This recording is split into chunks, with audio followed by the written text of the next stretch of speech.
Hello, everyone. Thank you for coming. So I was asked the other day about what I liked the most about talking at reInvent, and I have to say it's having room to walk around. Nowhere else can you do that in the show. So my name is Lee Atchison. Let's move this on here.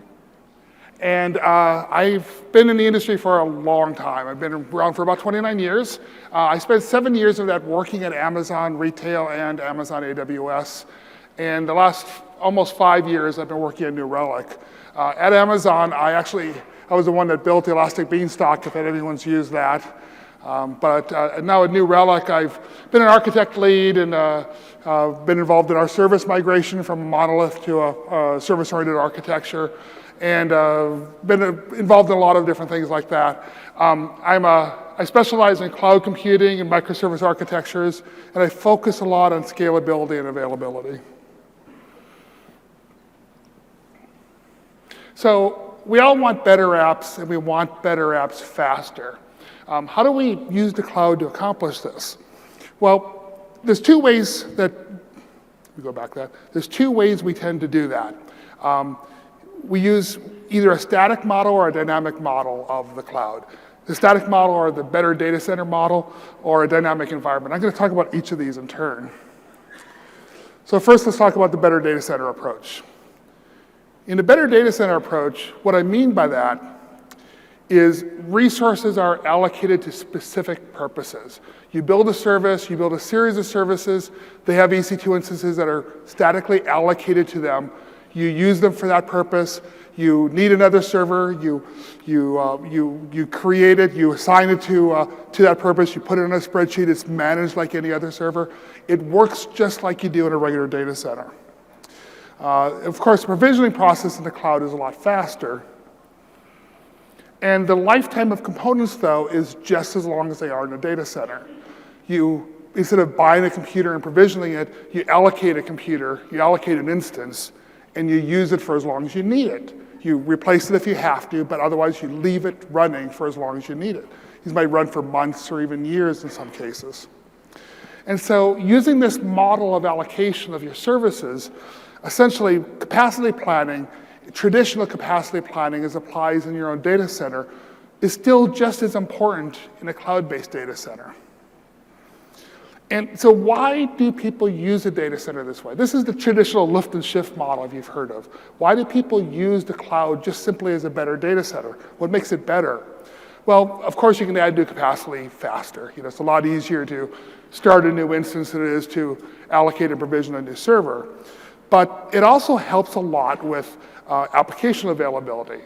If you need to, and compliance fits right into that as well too. If you need to, for some purpose, have a second data center in another locale, like in the EU or in Australia, or if you need to, as often in the healthcare industry in the US, you have to have a second data center that's geographically separated from your current data center. If you need those sorts of requirements, often it's very expensive to create your own data center. The cloud is a good way in order to accomplish that.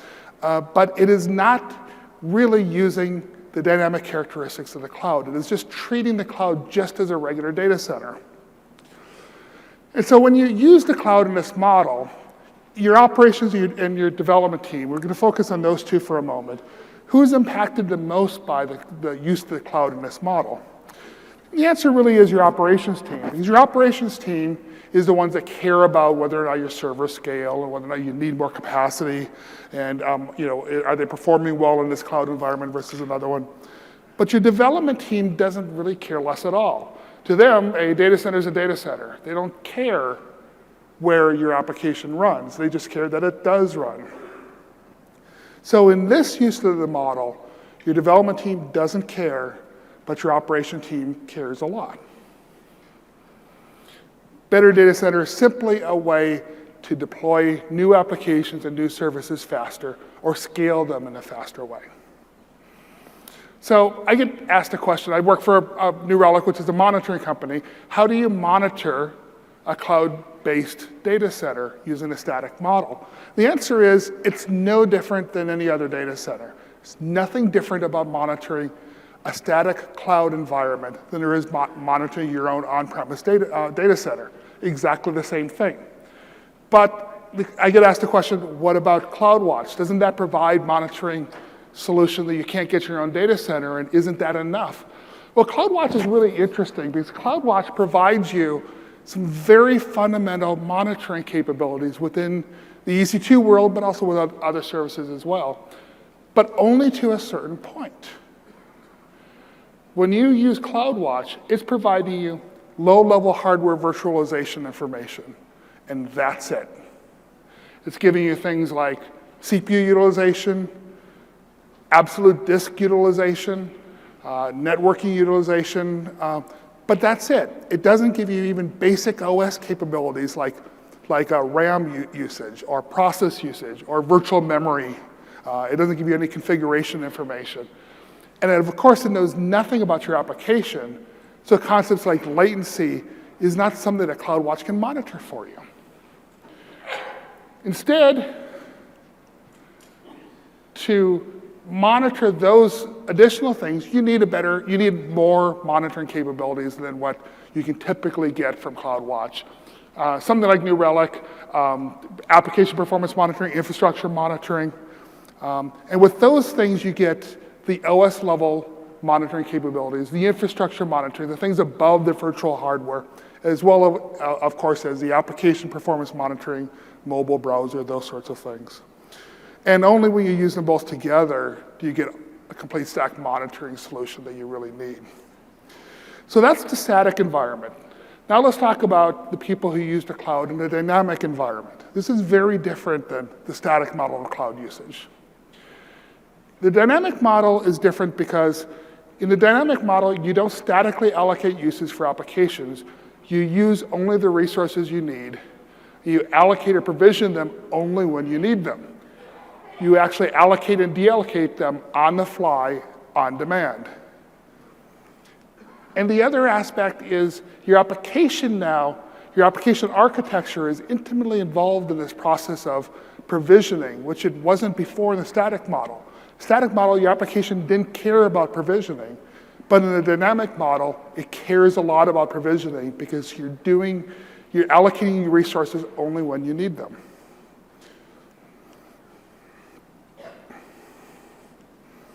Resources are allocated on the fly, consumed, and deallocated, and the application itself is in charge of that process. So we're a SaaS-based monitoring company, and one of the benefits that we get from that is we can get aggregate data on the usage of our product by our customers. So we took a survey of our customers' usage of Docker containers. And what we wanted to do was answer the question, how long does a typical Docker container run for? And so what this chart shows is a series of, I think it was in the order of 5 million containers we monitored. And it shows along the horizontal axis, the number of or how long a container runs for, and the vertical axis is how many containers ran for that period of time as a histogram. And there's some outliers. The longest container was running for a year and 2/3, so a very, very, very long time. But the vast majority of them ran for a very short period of time. In fact, that very first column there represents the number of containers that ran for 1 hour or less. So we thought that was interesting, and so we took that one line and we expanded it. And what we found is that over 11% of all Docker containers that we monitor in our system by our customers' use of those containers, ran for less than 1 minute, less than 60 seconds. So this is a customer that has an application that launches a whole environment in a Docker container, runs some business logic, and terminates it in less than 60 seconds. And it does that a lot. And this is a common use model for Docker, but it's not just Docker that does this. There's lots of other cloud-based technologies that follow some of these same usage patterns. People often allocate queues and notification SNS queues using the same sort of dynamic allocation protocol. Of course, auto-scaling with EC2 instances does that as well. Some of the mobile and IoT APIs in AWS do that as well. Load balancing, dynamic routing, a bunch of different things. But the dynamic cloud is what allows you to allocate resources very, very quickly, use them, and when you're done with them, get rid of them very quickly. And this is all about scaling.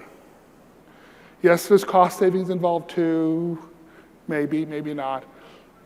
But the dynamic usage in this matter allows you to dynamically scale your application when it's needed and only when it's needed, and reduce the resource consumption when it's not needed. Well, how do I monitor a dynamic cloud? And the answer is that dynamic cloud monitoring is drastically different from a static cloud monitoring, and has a very, very, very different usage model. So let's look at a typical dynamic app here now, and it's much like it was before, except it probably uses microservices and is much more modular architecture. But you still use the same CloudWatch for the low-level infrastructure monitoring. You still use application level and infrastructure level monitoring for all the other pieces of the application itself. And that covers most of what you care about. But what about this? We said the application architecture is involved in the provisioning process of your system, involved in the provisioning of your resources. How do you monitor that? When the things that you were monitoring 10 minutes ago don't even exist anymore. How do you monitor things that only run for 30 seconds? How do you monitor something like that? How do you diagnose a problem with something that ran in a Docker container an hour ago, that Docker container only ran for a few seconds? And the answer is it's very, very difficult, and it's very different than a traditional application monitoring. You not only have to monitor the cloud components themselves like you would in a traditional static application, but now the life cycle of those components is just as critical. What happened when? What change occurred when? What affected your system when? Is now just as important to figuring out what happened to your application at a given point in time than the static nature of the app. So we talked about in the better data center, the static cloud world, that this is mostly an operations-centered view, that your operations team is the one who really cared about the use of the cloud in this model. But let's look at it from a dynamic app standpoint. And the answer for a dynamic app is it's very different. In a dynamic cloud, in a dynamic world, your operations team no longer knows what questions to ask. They don't know about, containers are still new things, relatively speaking, to your operations team. And they don't even know why they care about these things that come and go all the time. They don't understand the concept of resources that are there 1 second and gone another, and they can't control those things. They're all about wanting to control their resources, and they can't in a dynamic environment. But now your development team now does care, because it's the application itself that cares about these dynamic resources and how they're allocated and created. And so your development team now, in a static cloud, they didn't care whether you run a cloud or not. Now they care because they're intimately involved in the allocation process and the provisioning process of these resources. So in the static world, your operations team could keep nice, friendly spreadsheets with serial numbers of servers in them, or instance IDs, whatever. And they could do that, and that was their world. They could manage their world. They could understand their world because everything was static. But in the dynamic world, things are very different. Your development team runs the application that's creating these resources that are lasting for seconds or milliseconds even, or certainly less than a minute. And this drives your operations team bonkers because they don't know how to manage this sort of environment. We're moving, more and more applications are moving to a dynamic model of cloud usage because it allows you to build your applications faster, deploy them faster, and more importantly, scale them faster. Traditional data centers are fine. Cloud data center allows some level of speed up of these things, but a dynamic cloud is really the way that many applications and many companies are going in order to create these applications in faster and better ways. And it's technologies like EC2 and Docker and other cloud technologies that are making this hard to do and making it hard to diagnose problems and to manage resources in this dynamic world. But it's about to get harder because now we have things like AWS Lambda. And AWS Lambda, in EC2 you can bring up resources for less than an hour, and Docker containers for less than a minute. With Lambda, you're talking about functions that run for milliseconds. They come, they do something, they terminate, and they're gone. So that is the ultimate in dynamic resource utilization. And I want to talk a little bit more about Lambda now. We're at AWS reInvent. Everyone here has heard the word Lambda at least once, I am sure, today. So some of this I know is review, but basically what matters is that Lambda is really a way of programming the dynamic cloud in a manner that allows complete and total scalability and complete and total dynamic nature of building your applications.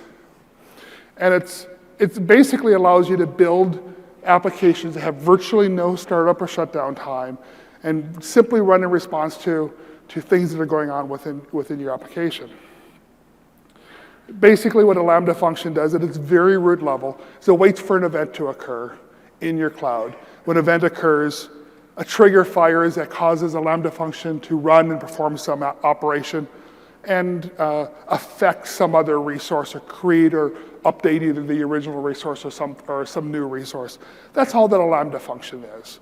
It's nothing magic about them, but they run in the context of without a server.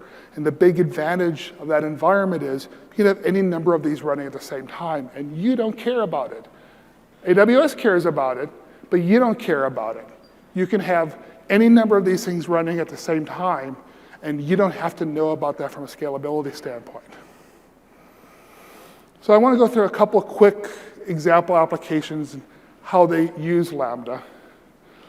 And the first one is a simple photo management app. If you imagine something that, some online application that just manages photos you upload to your system. You upload photos, they make thumbnails of those photos available for your viewing, and you can do other things with it. But a basic photo management app. But the upload process itself often is a very expensive process because you upload photos, you have to create thumbnails and resize and rescan them and grab metadata from those images, and that can be a cumbersome process. And if you have lots of users that are trying to do that simultaneously, it can be a problem for scalability for your application. But Lambda allows you to do that on demand as customers upload new images to your application, and you can instantly make those thumbnails available simply by running any number of Lambda functions simultaneously to make that happen. Metadata can be updated in the same sort of way. And so now you can have the entire upload process of photographs in this application be done without any concern about application scalability at all, because Lambda just handles that for you magically. The example I really like to talk about is a mobile game. There's many, many mobile games out there that need some very simple back end. All they need is the ability to keep high scores or some sort of other very small back end system. But when you build a mobile game, you never know when that game is going to succeed and when it's going to scale up in use, Pokemon Go, for example. And so building a back end that is highly scaled for a mobile game application is incredibly important for people developing these games. But it's also extremely difficult to do because they have no idea what the scaling needs they need for their application because they have no idea how successful the application is going to be. Building a backend in Lambda allows them to build the backend in such a way that they don't have to worry about it. If their game goes viral suddenly, their application can just suddenly scale to the needs they need. And yes, there's a cost differential with that, greater use, greater cost, but there isn't a scaling event that has to occur. There isn't a concern they have to go through to make sure the application functions. It is available all the time. It's just a matter of the scale that's needed for running the application. So monitoring these Lambda scripts This tends to be very, very difficult because they come and go so quickly, and you can't typically monitor them like you would a typical application because there's no application there. It's just the things come and go so quickly. So really monitoring a Lambda function looks a lot more like monitoring a page hit, right? You care about things like execution time with the Lambda function. You care about things like how many errors occurred and how many of these are actually running at a time and what scale of them are. These are more like infrastructure monitoring capabilities. These are more like the things you need when you're talking about monitoring a web page, not something you would normally think of with a traditional application. So, change is speeding up. Things like Lambda are making this change hard. The way you've done things in the past for monitoring your applications is changing as the application infrastructure is changing. It used to be not that long ago that it was very easy to monitor an application using just a server monitoring. All you needed to do was look at the CPU of all your servers, and as long as the CPU was nice and level and even, you knew your application was running pretty reasonably. And only if there was a spike in memory usage or CPU, then you knew there was a problem you needed to look at. Those days of that sort of static usage of your applications is long gone, and you really need a top-to-bottom, solid monitoring solution that will monitor your entire application stack, your entire application infrastructure, in order to fully understand what's going on with your application and to make sure it works the way you expect it to, the way you need it to. Thank you.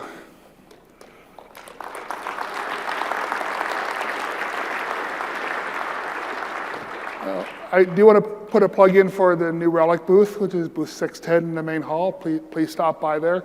Tomorrow, I'm actually doing a book signing. I wrote a book that's published by O'Reilly called Architecting for Scale, and we're giving out preview copies of that book at the booth, and I'll be doing a book signing there as well. Feel free to stop by. That's at 11:20. Is that the right time? I think that's the right time. 11:20. It's changed around a couple times. But that's at 11:20 tomorrow at booth 610. Thank you very much.